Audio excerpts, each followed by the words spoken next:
الحمد للہ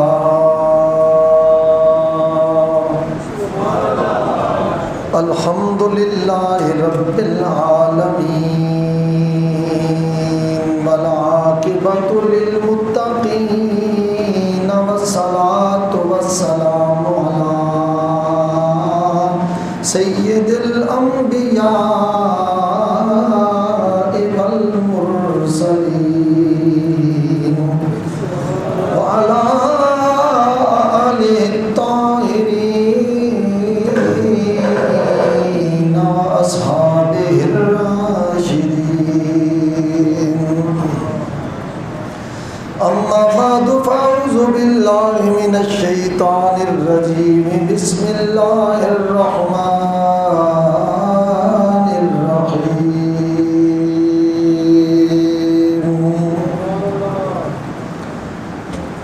إنما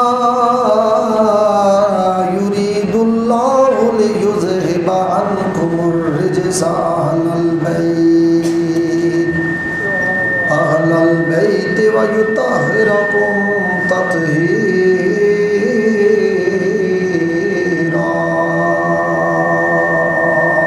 تطهيرا إن الله وملائكته يصلون على النبي يا أيها الذين آمنوا صلوا عليه وسلموا تسليما اللهم صل على سيدنا ومولانا محمد وعلى آل سيدنا ومولانا محمد وبارك وسلم وصل عليه پیار سے پڑھی الصلاۃ رسول اللہ وعلى آلك وأصحابك يا سيدي يا حبيب اللہ پیار سے آواز ہے الصلاۃ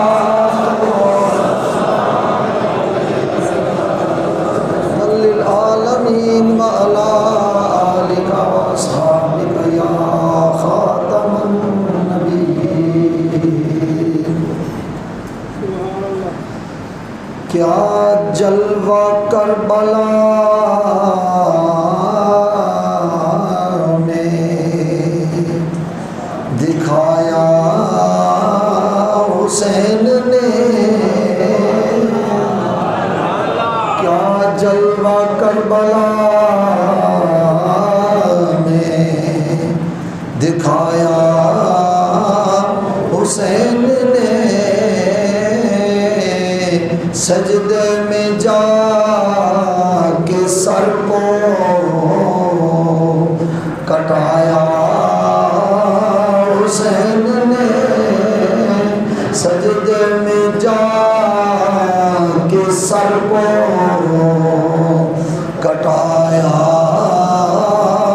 حسین نے اور ناموں سے دی پہ اپنی جانوار دی ناموں سے دی پہ اپنی جانوار دی پر پیش یزید سرنا جھکایا حسین پیش یزید سرنا جھکایا حسین اور فیضان وہ تو ساقی کوثر کے لال تھے فیضان وہ تو ساقی کوثر کے لال تھے کہتا ہے کون آب نہ پایا حسین اسی کو چراغ گولڑا نصیر ملت عکس شہنشاہ چشت آل بہشت میرے بابو جی کی تصویر حضور قبلہ پیر سید نصیر الدین نصیر رحمۃ اللہ تعالیٰ علیہ نے بھی بیان کیا آپ فرماتے ہیں کون کہتا ہے کہ پانی کو ترستے تھے حسین ارے کون کہتا ہے کہ پانی کو ترستے تھے حسین ان کے ہونٹوں کو ترستا رہا پیاسا پانی. کیوں کہ مرتے ہیں لوگ آج بھی زہرا کے چاند پر. کیا خیال ہے سارے مرتے ہیں امام حسین پر؟ یہ نہیں ہے تو ذوق سے بولنا سبحان اللہ. یا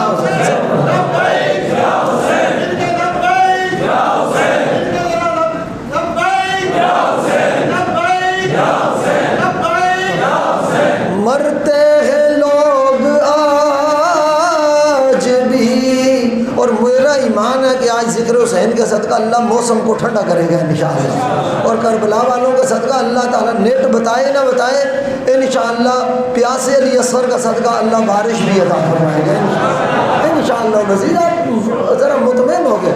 مرتے ہیں لوگ آج بھی زہرا کے چاند پر دکھلا دیا یہ حر نے وہی مر کے سامنے. دکھلا دیا یہ حر نے وہی مر کے سامنے. اور خالی در حسین سے جاتا نہیں کوئی. حال اللہ کی قسم خالی در حسین سے جاتا نہیں کوئی. ارے بیٹھے رہو نصیر اسی در کے سامنے. بیٹھے رہو نصیر اسی در کے سامنے. بیٹھے رہو نصیر اسی در کے سامنے. الحمدللہ العظیم. محرم الحرام کے ماہ مبارک میں ہم آج تیسرے اس جمعے پر حاضر ہیں جس میں آل بیت اطہار کا ذکر کرنے اور سننے کی ہمیں سعادت نصیب ہوگی. اللہ تعالیٰ کے فضل اس کی رحمت کے صدقے جس شخص نے نبی پاک کا کلمہ پڑھا ہے دل سے، جس نے نبی پاک کا کلمہ پڑھا ہے اس کے دل میں نبی کے گھر والوں کا پیار بھی بس رہا ہے. الحمدللہ العظیم. یہ سعادت کی بات ہے. تو گلی اور کسی شاعر کا ایک شعر ہے آئے یہ حقیقت پر مبنی ہے کہ گلی گلی میں علی کی صدائیں دیتا ہوں. گلی گلی میں علی کی صدائیں دیتا ہوں. میں منافقوں کو یوں بھی سزائیں دیتا ہوں.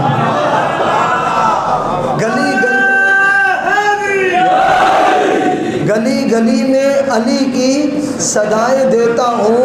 یہ منافقوں کو میں یوں بھی سزائیں دیتا ہوں. علی کے نام سے جب جب خوشی ملی مجھ کو، علی کے نام سے جب جب خوشی ملی مجھ کو، میں اپنی ماں کو ہزاروں دعائیں دیتا ہوں.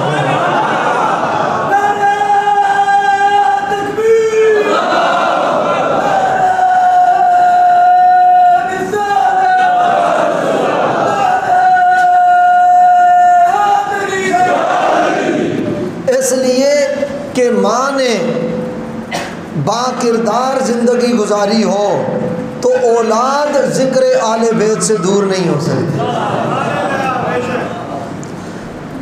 میں تاجدار کائنات امام الانبیاء صلی اللہ علیہ وآلہ وسلم کے ایک حدیث پاک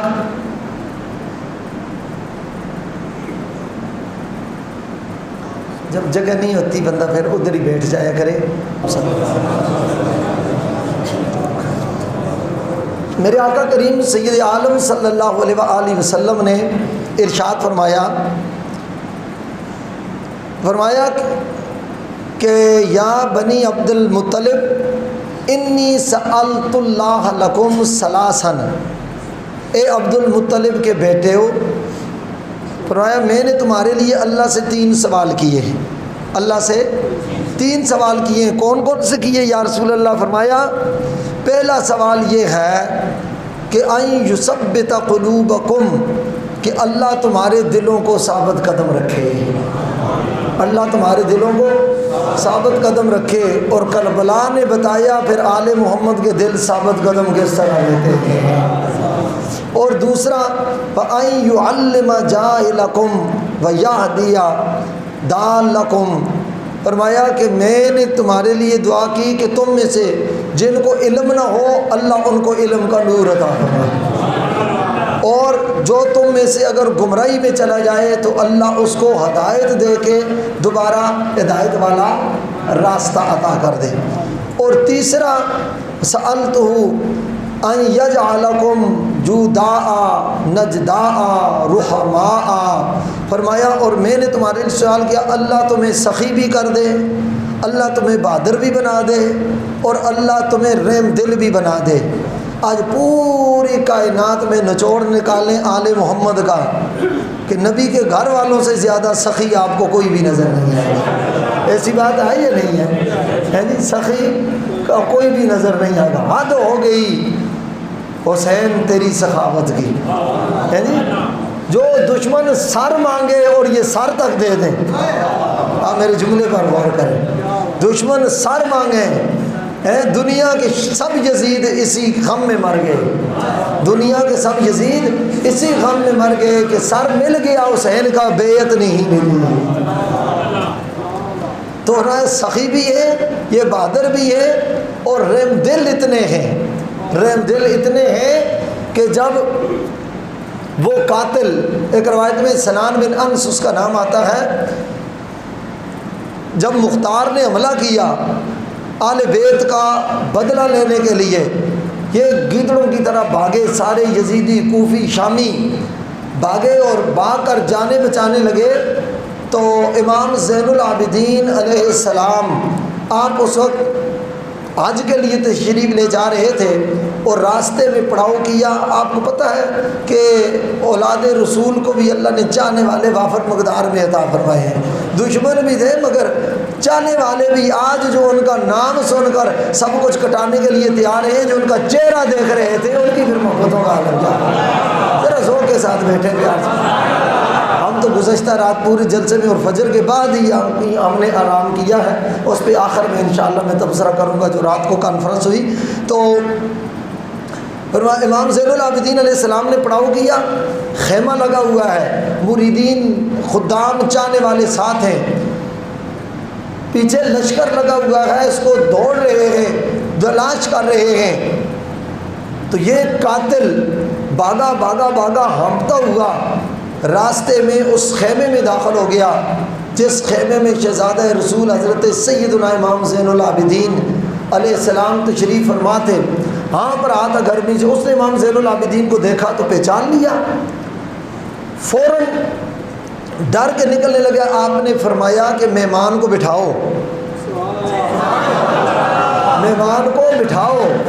اس نے سوچا شاید انہوں نے مجھے پہچانا نہیں تو اس لیے کہہ رہے ہیں مہمان کو بٹھاؤ۔ بٹھایا گیا، فرمایا اس کو ٹھنڈا میٹھا ستو والا شربت کا گلاس دو، وہ پانی پلایا۔ ایک اس نے کہا، آپ نے فرمایا ایک اور پلاؤ، فرمایا ایک اور پلاؤ۔ 3 پیے، سیراب ہو گیا، پیاس بجھی تو آپ نے کچھ اس کو 7 دینار وغیرہ دیے، کچھ اور چیزیں، نکلنے لگا، کان میں کہنے لگا کہ لم تعرفنی، آپ نے مجھے پہچانا نہیں، اگر پہچانتے تو مجھے شربت نہ پلاتے، پہچانتے تو مجھے نذرانے نہ دیتے، عزت سے نہ بٹھاتے۔ آپ نے فرمایا رہنے دو، کہ نہیں نہیں آپ نے مجھے نہیں پہچانا۔ آپ نے فرمایا بس پردے کی بات ہے، رہنے دو۔ اس نے کہا نہیں آپ نے مجھے پہچانا ہی نہیں ہے۔ تو امام زین العابدین علیہ السلام کی آنکھوں میں آنسو آ گئے۔ آپ نے فرمایا تو وہی ہے جس نے میرے ویر شبیہ رسول، تصویر مصطفیٰ، تصویر محمد شہزادہ علی اکبر کی کلیجے میں برچھی ماری تھی، تو وہی ہے، اور میرا ویر تڑپا تھا، تصویر مصطفیٰ تڑپی تھی، تو کہنے لگا پھر آپ نے مجھے پہچانا تو شربت پلاتے رہے، یہاں سکون دیتے رہے، یہاں نذرانے دیتے رہے۔ فرمایا یزیدیوں میں اور اولاد علی میں یہی تو فرق ہے، یزیدیوں میں اور اولاد علی میں یہی تو فرق ہے۔ وہاں ہم تمہارے مہمان تھے، جو تمہارا ظرف تھا تم نے اپنے ظرف کے مطابق ہمارے ساتھ سلوک کیا، آج تم ہمارے مہمان ہو، جو آل محمد کا طریقہ ہے اس کے مطابق ہم نے تمہارے ساتھ یہ سلوک کیا۔ بھوکے رہتے ہیں خود اوروں کو کھلا دیتے ہیں، بھوکے رہتے ہیں خود اوروں کو کھلا دیتے ہیں۔ او یارو ایسے صابر محمد کے گھرانے والے، ایسے صابر محمد کے۔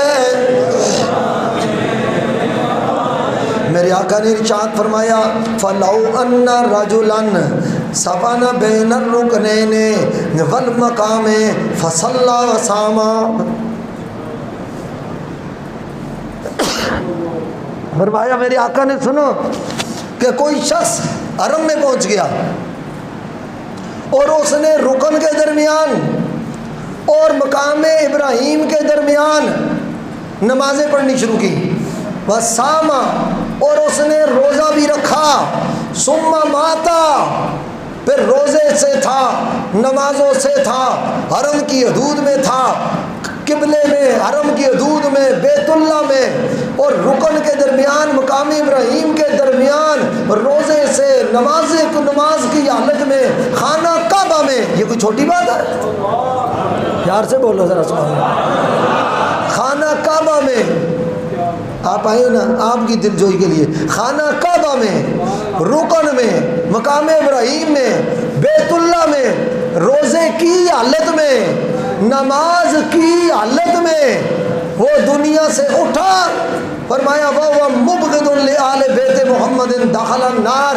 میرے آقا نے ارشاد فرمایا سنو، روزہ دار تو تھا، نمازی تو تھا، نیک تو تھا، صالح تو تھا، حاجی تو تھا، نمازی تو تھا، غازی تو تھا، عابد تو تھا، راکع تو تھا، ساجد تو تھا، اور تسبیح تحلیل کرنے والا تھا، بڑا نیکی کرنے والا تھا کہ کعبے کے اندر مر گیا اور حالت نماز میں مرا، اور اس حال میں کہ روزہ بھی رکھا ہوا تھا مگر اس حال میں مرا ہے۔ مبغض لآل بیت محمد دخل النار، اس کے دل میں علی کا بغض تھا، اس کے دل میں میری بیٹی فاطمہ زہرا کا بغض تھا، اس کے دل میں میرے کاندھوں پہ کھیلنے والے حسن کا بغض تھا، اس کے دل میں میری چھاتی پر لیٹنے والے، میری زبان چوس کر بڑے ہونے والے حسین ابن علی کا بغض تھا، آل محمد کا بغض تھا، سادات اطہار کا بغض تھا، نسل رسول کا بغض تھا، آل محمد کا بغض تھا۔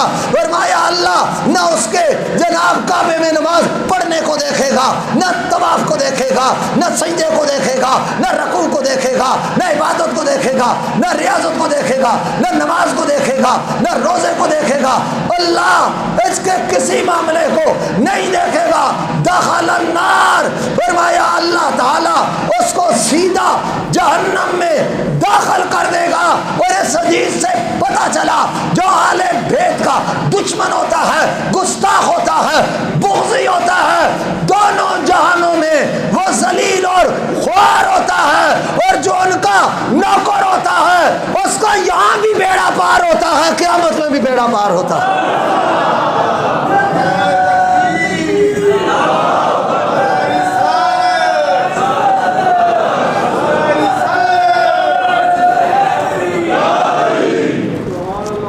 یہ میں حدیث سنا رہا ہوں آپ کو، کوئی گپ نہیں سنا رہا۔ اس حال میں مرے کعبے میں جا کر، بعض کو 4 نمازیں پڑھ لیں بڑا مان ہوتا ہے نمازوں پر، ہم عجیب میں کرتے ہیں، ہم نمازی ہوا کرتے ہیں، ہم غازی ہوا کرتے ہیں، ہم نیکوکار ہوا کرتے ہیں، میں نے کہا آل محمد کے غدار ہوا کرتے ہیں، اسی لیے مردار ہوا کرتے ہیں۔ ایک سال میں بھی مرے اور دل میں آل محمد کا بغض ہو، آل بیت کا بغض ہو۔ اور پکی یہ بات سن لیں، یہ حدیث کا ترجمہ ہے، حسنین کے نانا سے جسے پیار نہ ہوگا، حسنین کے بابا سے جسے پیار نہ ہوگا، مجدار میں وہ شخص کبھی میرا طرف دار نہ ہوگا، اور زہرا کی طہارت پہ کرے گا جو تنقید، وہ منجدار میں ڈوبے گا کبھی پار نہ ہوگا۔ ان کا ذکر کرنے والے، ان کا نام لینے والے، ان سے محبت کرنے والے کبھی معروم نہیں ہوتے۔ میرے آقا نے فرمایا، طبرانی کی روایت ہے، حضرت عبداللہ بن عباس راوی ہیں، فرمایا ان رسول اللہ صلی اللہ علیہ وسلم قال بغض بنی ہاشم والانصار کفر وبغض العرب نفاق، فرمایا بنو ہاشم میرے خاندان کا اور انصار کا، انصار مدینہ کا بغض کفر ہے، ان کا بغض، ان سے بغض رکھنا کفر ہے۔ کئی لوگ کہتے ہیں وہ کیا ہوا جی بغض رکھ لیا، میں نے کہا کچھ نہیں ہوا جی، کفر ہو گیا ہے۔ کیا ہو گیا؟ کفر ہو گیا۔ اور کیا ہو گیا؟ تو جن کا ان کے پاکیزہ ہستیوں کے بارے میں جس کے دل میں بغض ہو، ایمان اور ان کا بغض ایک سینے میں جمع، بولیے ذرا پیار سے، جمع نہیں ہو سکتے۔ اور اس طرح آل عرب کا بغض نفاق ہے۔ سید عالم صلی اللہ علیہ وآلہ وسلم نے ارشاد فرمایا، حضرت ابو سعید خدری فرماتے ہیں، آپ فرماتے ہیں سرکار نے فرمایا من ابغضنا آل البیت فہو منافق، فرمایا جو آل بیت سے بغض رکھے، جو آل بیت سے بغض رکھے، فرمایا میں کہتا ہوں کہ وہ منافق ہے۔ جس کو رسول اللہ منافق کہہ دیں، کون ایمان کا سرٹیفکیٹ دے سکتا ہے؟ بولیے، اس کو ایمان کی سند دی جا سکتی ہے؟ جس کو رسول اللہ منافق کہہ دیں، سرکار دو عالم صلی اللہ علیہ وآلہ وسلم جس کو منافق کہہ دے، اس کو کون ایمان کی سند دے سکتا ہے؟ امام الانبیاء جانے کائنات سید عالم صلی اللہ علیہ وآلہ وسلم نے ارشاد فرمایا والذی نفسی بیدہ، یہ امام حاکم نے اس کو روایت کیا، صحیح ابن حبان میں ہے، ابو سعید خدری اس کے راوی ہے، سرکار نے فرمایا والذی نفسی بیدہ، فرمایا اس ذات کی قسم جس کے قبضہ قدرت میں میری جان ہے، لا یبغضنا آل البیت رجل الا ادخلہ اللہ النار، فرمایا کوئی ایسا شخص نہیں میری امت میں، کوئی ایسا نہیں جو میرے آل بیت سے بغض رکھے، میرے آل بیت سے دشمنی رکھے، ان کے بارے میں حسد رکھے، بے شک نمازوں کا انبار لے کے آئے، فرمایا اللہ اس کی نمازوں کو نہیں دیکھے گا، روزوں اور سجدوں کو نہیں دیکھے گا، اللہ نے پہلے ہی اس کے لیے جہنم کا دروازہ کھول رکھا ہوگا۔ یہ امام آل بیت اطہار کے بغض کا یہ انجام ہے، دنیا میں نظر آئے نہ آئے، آخرت میں اس کا پتہ ہونا ہے۔ میرے آقا کریم صلی اللہ علیہ وآلہ وسلم نے ارشاد فرمایا، جلدی جلدی میں آپ کو وہ کچھ حدیثیں سنانا چاہتا ہوں۔ سرکار نے فرمایا الزموا مودتنا آل البیت، فرمایا میری امت میں تمہیں حکم دیتا ہوں میرے آل بیت کی مودت کو لازم پکڑ لو، اپنے اوپر لازم کر لو۔ اور آپ کو پتہ ہے لازمی وہ چیز ہوتی ہے جس کے بغیر چھٹی ہے ہی نہیں، یہ لازمی چیز ہوتی ہے، اس کے بغیر چھٹی نہیں ہے۔ دیکھو نا، مضمون کچھ کمپلسری ہوتے ہیں، کچھ آپشنل ہوتے ہیں، کوئی اختیاری ہوتے ہیں، مرضی ہے یہ رکھیں وہ رکھیں، مگر جو لازمی ہے وہ چھوڑنے کی آپ کو اجازت نہیں ہے۔ سرکار نے فرمایا الزموا، تم پر لازم ہے میرے آل بیت کی محبت، اس کو چھوڑ دو گے تو کبھی امتحان محشر میں تم پاس نہیں ہو سکتے۔ اور سرکار نے ارشاد فرمایا فَإِنَّهُ مَنْ لَقِيَ اللَّهَ وَهُوَ يُؤَدُّنَا دَخَلَ الْجَنَّةِ بِشَفَاعَتِنَا، فرمایا سنو جو کل قیامت والے دن اس حال میں اللہ کے پاس پہنچا کہ وہ ہم والے بیت سے پیار کرنے والا تھا. پیار کرنے والے ہو نا، سارے محبت کرنے والے ہو نا. اور اس حال میں یہ آپ کے چہرے پر خوشی، غم حسین میں آپ کے آنکھوں میں آنسو، اور یہ کیفیات اور یہ آنا اور یہ پہنچنا اور دور دراز سے ذکر اہل بیت کا نہیں، یہ پیار کی علامت ہے، یہ محبت کی علامت ہے. فرمایا کل اگر میرے پاس یہ آئیں گے اور اعمال نہ بھی ہوئے، کمزور اعمال بھی ہوئے، تھوڑے عمل لے کے آئے، فرمایا عمل تھوڑے ہوں گے مگر جب ہماری محبت لے کے آئیں گے ہم اہل بیت ان کی شفاعت اور سفارش کر کے اپنے ساتھ ان کو خود جنت میں لے کے جائیں گے.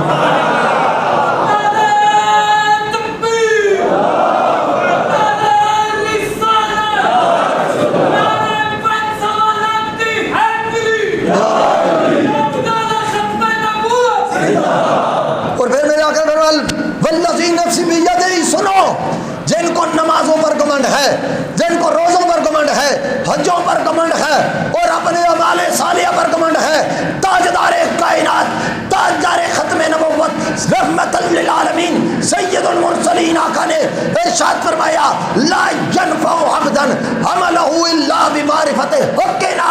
فرمایا کوئی شخص کو اس وقت کوئی عمل، اس کا کوئی نیکی، کوئی اچھا کام فائدہ نہیں دے سکتا جب تک میری آل بیت کا حق نہ پہچانے.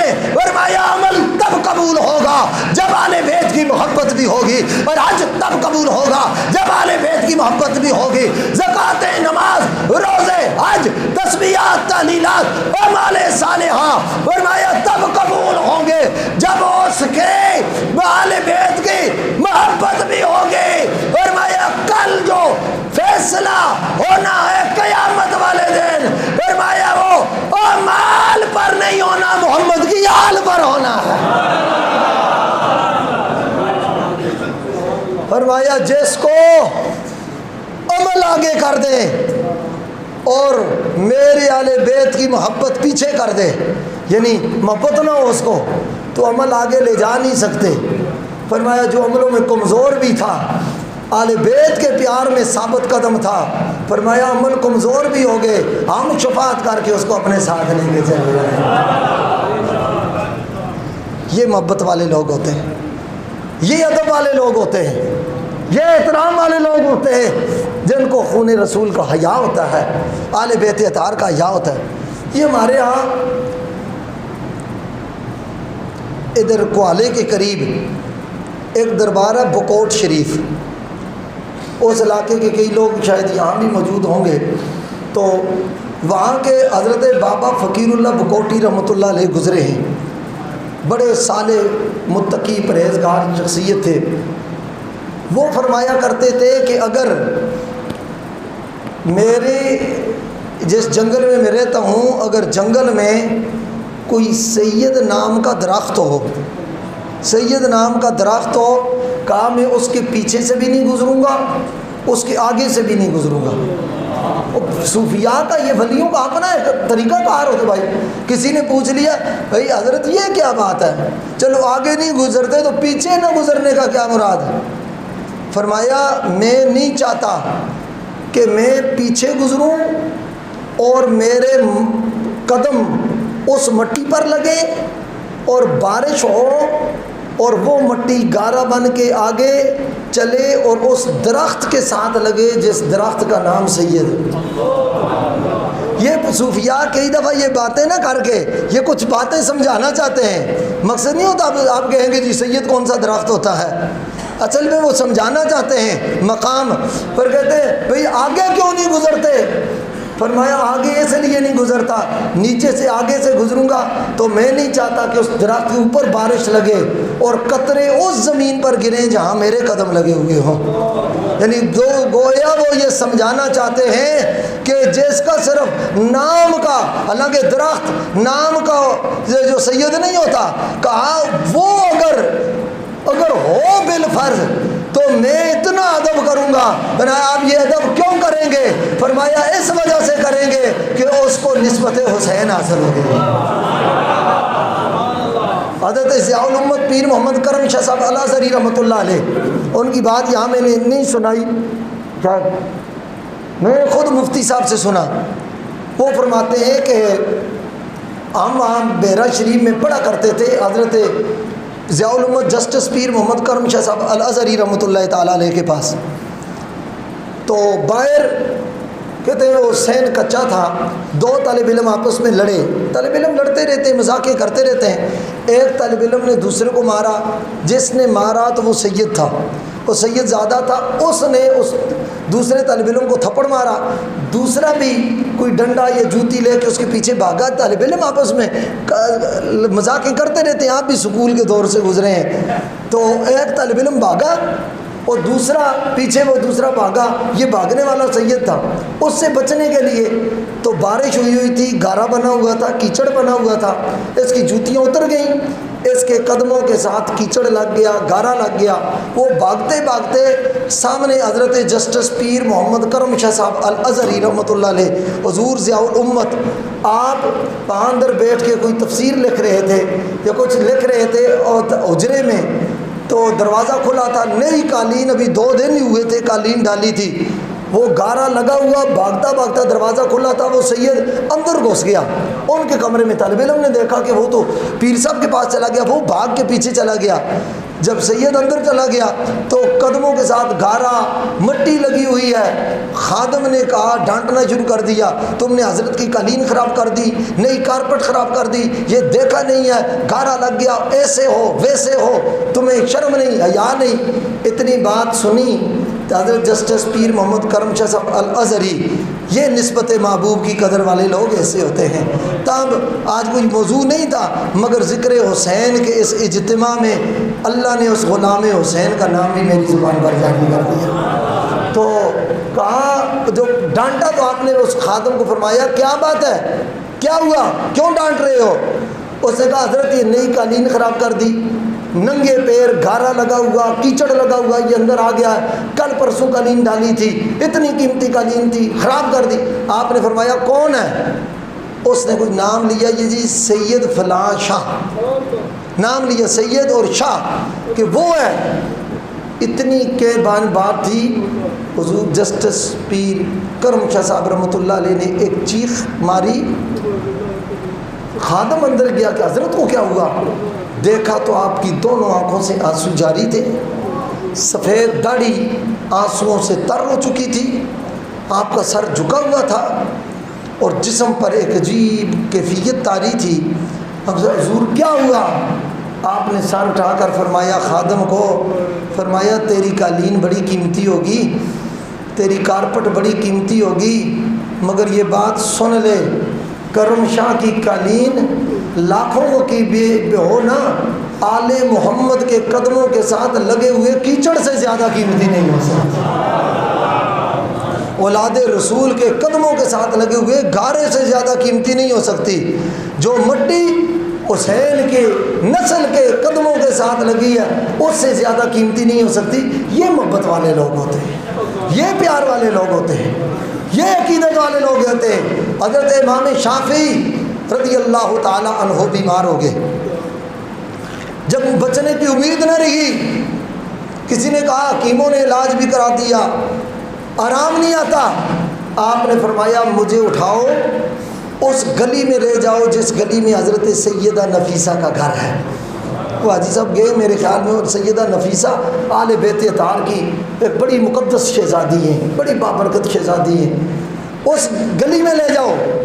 ظاہرہ استاد بیمار ہو جائے تو طالب علموں کو پریشانی ہوتی ہے، ایک تو سبق ضائع ہوتے ہیں اور دوسرا ایک نسبت ہوتی ہے، عقیدت و محبت ہوتی ہے، تو استاد چارپائی لے کے امام شافعی رضی اللہ تعالیٰ عنہ کی اس گلی میں لے گئے جس گلی میں حضرت سیدہ نفیسہ رہتی تھی۔ دروازے پر نہیں رکھا، فرمایا اس گلی کے نکر پر رکھو، نکر پہ رکھا تو آپ نے ایک کنیز اور خادمہ اندر بھیجی، فرمایا مائی صاحبہ کو جا کر کہو میری معلومات کے مطابق آپ کے پاس وہ چادر موجود ہے جو کربلا میں سیدہ زینب نے اپنے سر پر،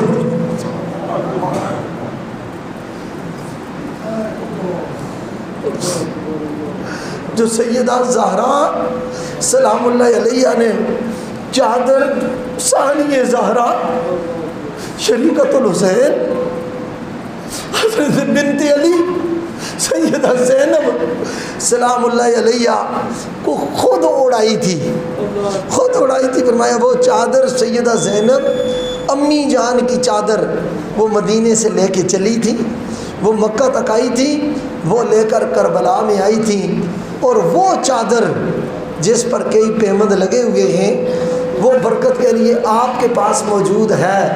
آپ وہ چادر، میں نہیں کہتا مجھے دے دیں، میری نظریں اس قابل نہیں کہ میں چادر زہرا پر نظر ڈال سکوں، میری نظریں اس قابل نہیں کہ میں ان چادر کو دیکھ سکوں۔ صرف اتنا کہتا ہوں اس چادر کا ایک کونا، ایک نکر ایک پیالے پانی میں ڈبو کے، وہ پانی کا پیالہ اگر اثر نہ کرے تو جذباتی تقریریں گھنٹوں کے بھی کچھ نہیں، اثر دل پر کر جائے تو 2 جملے بھی کافی ہوا کرتے ہیں۔ کہا وہ چادر کا پیالہ، وہ پیالہ مجھے لا کے دے دے، مجھے امید ہے کہ ہر بیماری کی شفا اللہ نے 5 تن پاک کے تبرک میں رکھی ہے۔ حضرت امام شافعی رضی اللہ تعالیٰ عنہ کی عرض پر پھر آل محمد بھی کریم ہے، اور یہ بات وہ غیروں کے ساتھ اتنا کرتے ہیں، وہ اپنے محبت کرنے والوں کے ساتھ کتنا کرتے ہوں گے، غلاموں کے ساتھ کتنا کرتے ہوں گے، وہ اپنے نام لیواؤں کے ساتھ کتنا کرتے ہوں گے، اپنا پیار کرنے والوں کے ساتھ کتنا کرتے ہوں گے۔ حضرت امام شافعی رحمۃ اللہ تعالیٰ علیہ کو وہ پانی لایا گیا، آ کے جو ہی پیالہ پیا، کسی نے کہا حضور آپ اٹھ ہی نہیں سکتے، فرمایا مجھے اٹھاؤ، میں یہ تبرک لیٹ کر نہیں پی سکتا۔ آپ کو اٹھایا گیا، آپ نے بسم اللہ شریف پڑھ کے وہ پیالہ نوش کیا۔ طالب علم کہتے ہیں ہم فیصلہ نہیں کر سکے کہ امام شافعی نے پیالہ وہ تبرک کا پانی والا پہلے پیا یا اللہ نے شفا ان کو پہلے عطا فرمائی۔ امام شافعی رضی اللہ تعالیٰ وہ پانی پیا، جہاں سے پانی گزرتا گیا بیماری دور ہوتی گئی۔ حضرت خطیب پاکستان مولانا شفیع کاڑوی صاحب رحمۃ اللہ علیہ، دیکھو نا آل بیت اتنے لجپال ہیں کہ وہ اپنے ذکر بھی محفل میں اپنے غلاموں کا بھی نام بھولنے نہیں دیتے۔ جی اپنے غلاموں کا نام آپ فرمایا کرتے، پڑھا کرتے تھے، دعائے درد سیاں پنج تن کے در سے ملتی ہے، دعائے درد سیاں پنج تن کے در سے ملتی ہے، زمانے میں یہ مشہور ہے دارو شفا والے۔ یہ نعرہ ہر کا تھا جس وقت فوج شام سے نکلا، کہ دیکھو یوں نکلتے ہیں جہنم سے خدا والے۔ اور کسی نے جب وطن پوچھا تو یوں حضرت نے فرمایا، کسی نے جب وطن پوچھا تو یوں سید نے فرمایا، مدینے والے کہلاتے تھے اب ہیں کربلا والے۔ پہلے مدینے والے کہلاتے تھے، اب کربلا والے ہیں۔ حضرت امام عالی مقام امام حسین علیہ السلام کے ساتھ پیار، یہ رسول اللہ صلی اللہ علیہ وسلم سے پیار ہے۔ وقت ہو چکا، میں کل کی ایک بات حضور مسلح امت استاذ الاساتذہ شیخ الحدیث قبلہ عالم پیر سید حسین الدین شاہ صاحب دامت برکاتہم العالیہ، تو سبق پڑھانے کے بعد بیٹھے تو روز ہی سبق پڑھاتے رہتے ہیں، مہربانی آپ نے ایک نقطہ بتایا، فرمایا حسین منی و انا من الحسین، فرمایا امام حسن بھی شہزادے ہیں حضور کے، مگر سرکار نے یہ نہیں فرمایا حسن منی و انا من الحسن، شہزادے ہیں، راکب دوش مصطفیٰ ہیں، رات جان پیغمبر ہیں، بیٹی کے بیٹے ہیں، لال ہیں، مگر یہ نہیں فرمایا حسن مجھ سے ہے میں حسن سے ہوں، یہ خاص طور پر ان کے لیے نہیں، اور امام حسین کے لیے فرمایا کہ حسین مجھ سے ہے میں حسین سے ہوں۔ فرمایا اس کا مطلب یہ ہے جو حسین کو اذیت دے گا وہ یہ سمجھ لے کہ اس نے مصطفیٰ کو اذیت دی ہے، اور پھر حسین کی شہادت در عقیدہ طرف رسول اللہ کی شہادت ہے، اور حسین کے گلے پر رسول اللہ چوما کرتے تھے، پیار کیا کرتے تھے، فرماتے تھے یہ وہ گلا ہے، گویا یہ فرماتے تھے یہ وہ گلا ہے جس گلے پر خنجر چلے گا اور اللہ مجھے شہادت کا درجہ عطا فرمائے گا۔ اور دوسری بات یہ ہے حسین منی و انا من الحسین، کہ حسین کا وجود مجھ سے ہے، و انا من الحسین، اور میرے دین کا نام ہمیشہ حسین کی قربانی کی وجہ سے رہے گا، ہمیشہ حسین کی قربانی کی وجہ سے رہے گا۔ امام حسین علیہ السلام کا انشاءاللہ تذکرہ شروع ہے، آل بیت اطہار کا ذکر خیر ہوتا رہے گا۔ گزشتہ رات آپ میں سے بہت سارے احباب تشریف لائے، یقیناً اکثر تقریباً تشریف لائے ہوں گے، جو نہیں لا سکے چلے اللہ ان کو بھی جزائے خیر عطا فرمائے، ہم چاہتے ہیں وہ بھی ثواب سے محروم رہے انشاءاللہ العزیز۔ اور اللہ کے فضل اور کرم سے میری معلومات کے مطابق گزشتہ 13-14 سال مجھے بھی یہاں ہو گئے ہیں، اس عنوان پر امام عالی مقام کے عنوان پر اس بری سرکار کی نگری کا بہت بڑا تاریخی اجتماع رات کو دین است حسین کانفرنس میں ہوا الحمدللہ۔ جنہوں نے دیکھا اور پرانے بزرگ جنہوں نے بھی دیکھا، انہوں نے کہا اللہ کے فضل و کرم سے بہت کامیاب کانفرنس، جو نئی مسجد ہم نے بنائی ہے جامع مسجد سیدنا امام زین العابدین، جن لوگوں نے بھی اس میں شرکت کی، تعاون کیا، محنت کی، یہ میرے سامنے بیٹھے ہوئے ہیں، سید بٹ صاحب ہیں، اور جتنے بھی جس سب کے میں نام نہیں لیتا اس لیے کہ بارگاہ حسین میں سب کے نام بھی پہنچ گئے ہیں، ان کے کام بھی پہنچ گئے ہیں۔ تو بہت خوبصورت اجتماع ہوا، بہت پرامن اجتماع ہوا، بری امام سرکار کی نگری کا ایک تاریخی اور بے مثال رات کو اجتماع ہوا۔ تو جتنے لوگوں نے شرکت کی اللہ ان کو جزائے خیر عطا فرمائے، جو لوگ کسی مجبوری کی وجہ سے شرکت نہ کر سکے ہم ان کے لیے بھی دعا گو ہیں، اللہ تعالیٰ ان کو بھی اس کا حصہ عطا فرمائے۔ اور میں ساری بات کھول کے نہیں بیان کرتا مگر اشارہ کر رہا ہوں، ایک کامل بزرگ نے ایک رات کو یہ خواب دیکھی، اور ایک بڑے بزرگ نے کہا کہ ان کو یہ مبارکباد دینا کہ رات کی جو کانفرنس ہوتی وہ امام حسین نے اپنی بارگاہ میں قبول کر لی ہے۔ اس لیے میں آپ کو کہتا ہوتا ہوں یہ موقع مس نہ کیا کریں۔ میں اس لیے نہیں کہتا کہ آؤ تو آپ نہ آئیں گے تو تقریریں نہیں ہوں گی، آپ نہ ہوئیں گے تو جلسے نہیں ہوں گے۔ میں لالچ آپ کے لیے کرتا ہوں کہ جب انہوں نے یہ قبول کر لی تو جو بیچ میں آئے تھے ان کو قبول نہیں کیا ہوگا۔ نادانوں یہ بہانے ہوتے ہیں، یہ بخشش کے بہانے ہوتے ہیں۔ چھوٹے سے کام پر بڑا انعام مل جائے تو یہ فائدہ نہیں ہے، یہ تو بڑے فائدے کا سودا ہے۔ میں آپ کو ترغیب دلاتا رہتا ہوں، اس وجہ سے لگاتا، خدا کی قسم اپنی کوئی لالچ نہیں، آپ کے لیے لالچ کرتا ہوں۔ اور حضرت بابا فرید فرماتے ہیں نا، اٹھ فریدہ ستیا تے جھاڑو دے مسیت، اٹھ فریدہ ستیا تے جھاڑو دے مسیت، نہ اٹھن فریدہ ستیا تے میلہ ویکھن جا، اٹھ فریدہ ستیا تے میلہ ویکھن جا، شاید کوئی بخشیا مل جاوے تے تم ہی بخشا جائے۔ ٹھیک ہے، یہ بڑے شارٹ کٹ سودے ہیں۔ اور آخری جملہ بولوں کہ حب آل بیت، غلامی آل بیت جنت میں جانے کا سب سے شارٹ کٹ، سب سے مستند اور سب سے محفوظ ترین راستہ ہے۔ الحمدللہ یہ صحابہ کرام نے، تابعین، تبع تابعین، اولیاء امت اور پاکان امت نے ہمیں، اولیاء ملت نے ہمیں یہ راستہ بتایا۔ دعا کرو اسی راستے پر رہیں اور اسی راستے پر ہمارا خاتمہ بالخیر ہو جائے۔ وما علیہ